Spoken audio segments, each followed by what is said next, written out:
Hello ladies and gentlemen, Koldar here. We are doing another achievement guide. This one is Cretaceous Collector, and it requires that you defeat Horridon in Throne of Thunder without killing any of the Zandalari Dinomancers that spawn throughout the fight. So this achievement is not all that difficult. If you can do normal, you'll be able to do this achievement pretty easily. It just modifies how you go about it, specifically for your tanks and or healers, depending on your setup. So let's just rewind and we'll get into the specifics and go from there. So the first probably obvious thing to consider here is that you have to prevent any Dinomancer from dying, but at the same time you have to also do enough DPS to each Dinomancer to get it below 50% health, which will then transform it from its humanoid form into its dinosaur form. This not only drops the Orb of Control that allows you to close the gate and progress with the fight, as well as increase Horridon's damage taken, but also stops the Dinomancer from healing the boss. And this is obviously necessary, especially when you have 4 of them, since interrupts would be very difficult. So, the problem is the Dinomancers have very low health to begin with, and thus the main issue here is going to be finding a reliable way for your group to keep control of the Dinomancers without allowing them to actually take much damage and potentially die. So we'll talk about a few different ways to go about this, and as well as the method that we ended up going with. Alright, so the first strategy you can possibly implement is pretty basic, and you may be used to something similar just from killing this on normal. That's kind of a common tactic. So the idea here is to have 2 tanks in total, with one of those tanks being your primary dinosaur tank. So that tank would handle both Horridon and the Dinomancers throughout the majority of the encounter, until the gates are smashed and the second phase begins. Now, to do this particular method, you will need at least 1 Paladin in your raid. This allows you to use Hand of Protection on the tank to remove these stacks of triple puncture between the gate smashes. So as Horridon smashes the first gate and he's going over to the second, you'd use your first Hand of Protection on that tank, get them to clear their stack, and then they can just stay on Horridon the whole time for the second gate. Now if you do only have 1 Paladin, that Paladin will likely need Clemency. This shortens the cooldown so that you can use it frequently enough that you can remove the first and the third stacks. So after the first gate, you'd use Hand of Protection, and then after the third gate, you'd use Hand of Protection again. Now after the second gate, if you don't have a second Paladin available to you, or a way to get rid of that stack, you're going to have to use a Battle Res and purposely let the tank die to remove their triple puncture stack. So the timing may be tricky, especially because Dinomancers will be on the tank and thus running around. So it might be a little bit tricky to do this, but the idea after that is pretty simple. If you can keep the Dinomancers on the tank that's on Horridon, while they cannot use AE abilities to attack Horridon, they can single target Horridon and keep their active mitigation abilities going, which will further prevent damage from Horridon and the Dinomancers combined. So we didn't do this particular method here, as you see, but it's certainly viable, and it seems like a good option if you especially are lacking in DPS or just find survival or anything like that to be an issue. So the second strategy that you can implement is 2 tanks, but this time you're swapping Horridon. So this is by far the most basic or standard strategy for this encounter. And you're probably used to this, if not the previous method. So here, you just swap Horridon's tank after every gate, just like you normally would. And this way, you don't have to mess with triple puncture resets, Hand of Protection, shenanigans, anything like that. It's just all good to go automatically.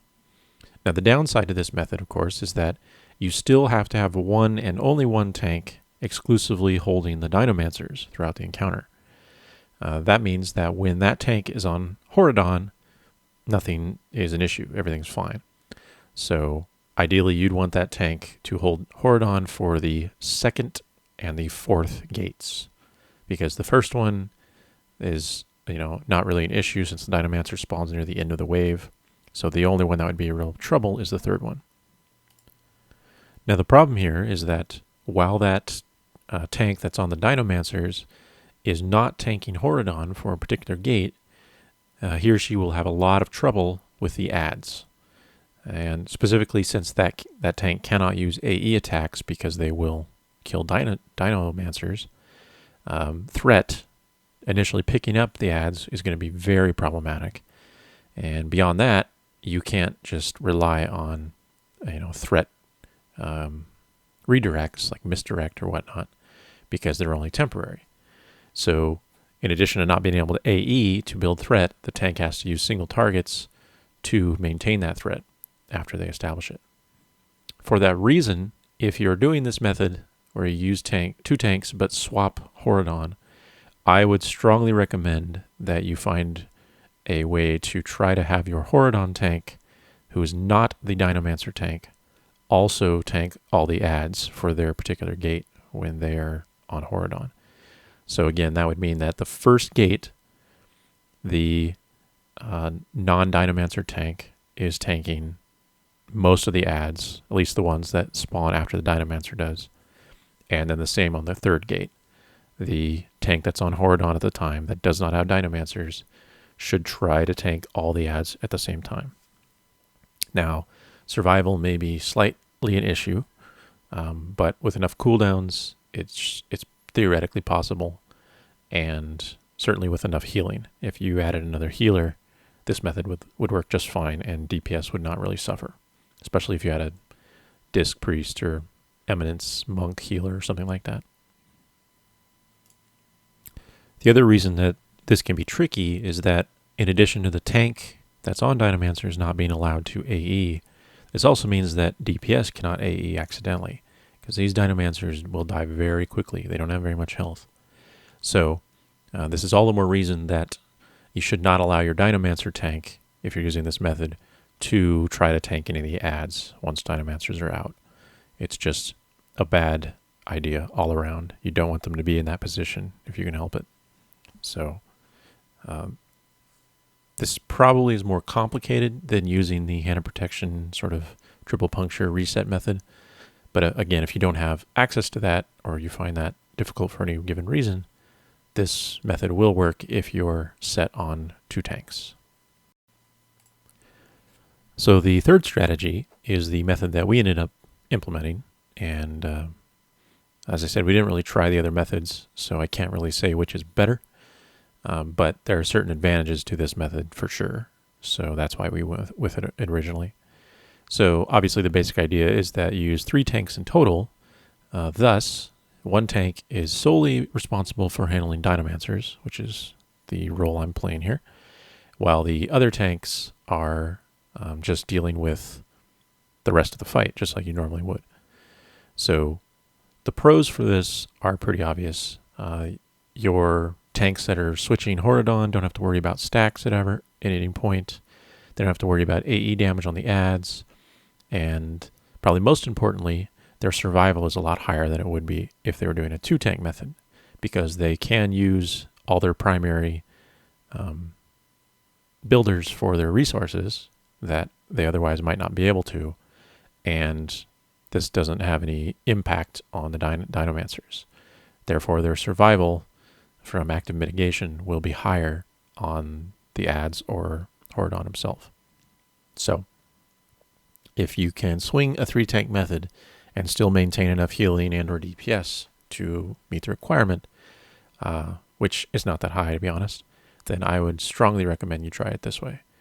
It's definitely the easiest, especially depending on the tanks that you have available to you. Some tanks are going to be a little bit better at this than others, but any tank should be able to do it, as you see here.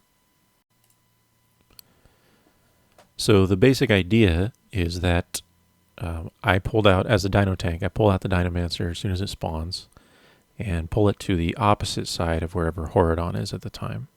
So this will keep it out of AE range of anything else that's going on.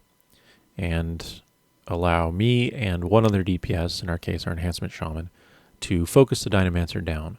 We don't want all DPS to switch to it because as long as you interrupt the heals, you don't have to kill it all that fast, or get it to 50% rather. Instead, you want to slowly push it to 50% so it actually transfers as close to that 50 mark as possible. And this gives you a larger barrier to do incidental damage, if you accidentally do something or whatnot. So definitely try to focus just one or two DPS in addition to your Dinomancer tank to actually get the Dinomancer at that 50% mark.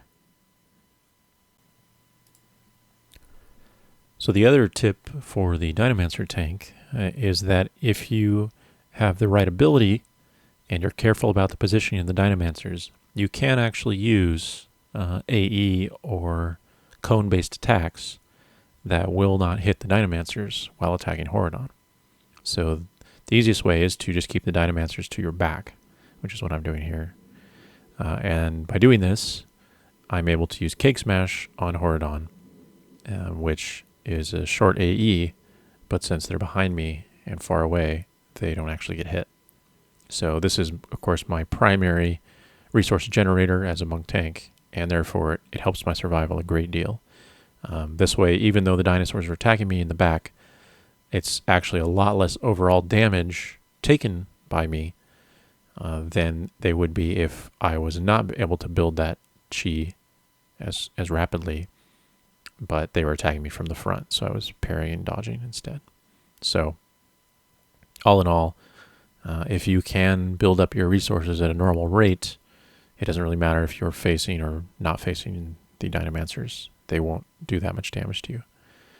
In addition to that, of course, you want to be able to do extra damage to Horridon, and that's a great way to do it, since otherwise your third tank will just be standing there, not really contributing all that much.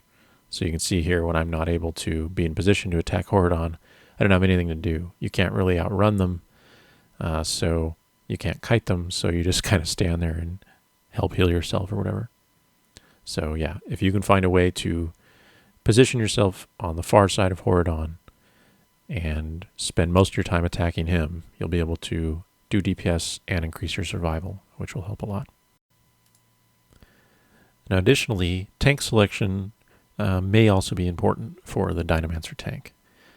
Now I don't know enough about the other tanks these days to say with certainty, but I do know that as a monk tank, one of the problems that I had is that keeping the Dinomancers in front of me causes me to retaliate automatically every once in a while. And especially with Vengeance built up, this will do a fair bit of damage and eventually kill one of the Dinomancers if you're not careful. So you may see at certain points in the video where they get in front of me, especially when I'm moving around, and I'll just retaliate a few times and their health just tick, tick, tick goes down. So if you have a tank that is capable of keeping a mob in front of them without doing automatic damage, as long as they don't, AE the mob, that tank may be preferable for this role. Again, as a monk, it's okay if I keep them at my back because I can build my resources and therefore keep my mitigation up on Horridon, so it didn't matter a whole lot, but that's certainly something to consider if you have an issue there. Now finally, it's worth briefly talking about War God Jalak.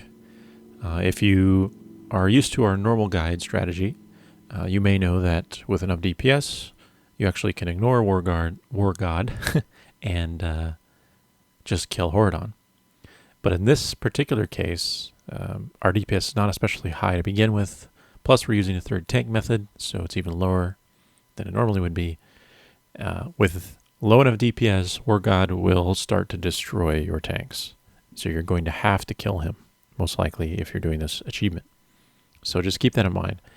Once you do so, it will enrage Horridon, and he will hit the tanks a lot harder. So you need to have cooldowns ready for that triple puncture, especially if you have existing stacks when that's going to go off. So just be very careful about that stuff. Other than that, once he dies, it's pretty much, or once the War God dies, rather, it's pretty much just smooth sailing. You can see here, actually, that one of the Dinomancers was at 1% for a huge portion of this final phase. And again, that's just positioning issues, a couple of random AE hits, they just go down really fast. So try to find a position for this final phase that allows you to keep your Dinomancer tank stationary far away from the rest of the group. So we have all our raid on the opposite side of the dinosaur, and then compared to the Dinomancer tank, and then the tanks on either end. So they're perpendicular basically. And I also don't move out of the tail swipes because I'm afraid to move and have the Dinomancer get in front of me and get retaliated to death. So it's not a big deal though. Just some minor cooldowns are enough to keep a tank alive through those double swipe hits. So there's one there. Yeah, so that's pretty much it. It's, again, not all that difficult compared to the normal version. You just have to have a little bit more DPS, a little bit more survival, and then some solid way to manage the tanking so that you don't accidentally kill the Dinomancers during the fight. Otherwise, that really covers it. So that is the Cretaceous Collector achievement for Horridon on Throne of Thunder. Good luck, and as always, thanks everybody for watching.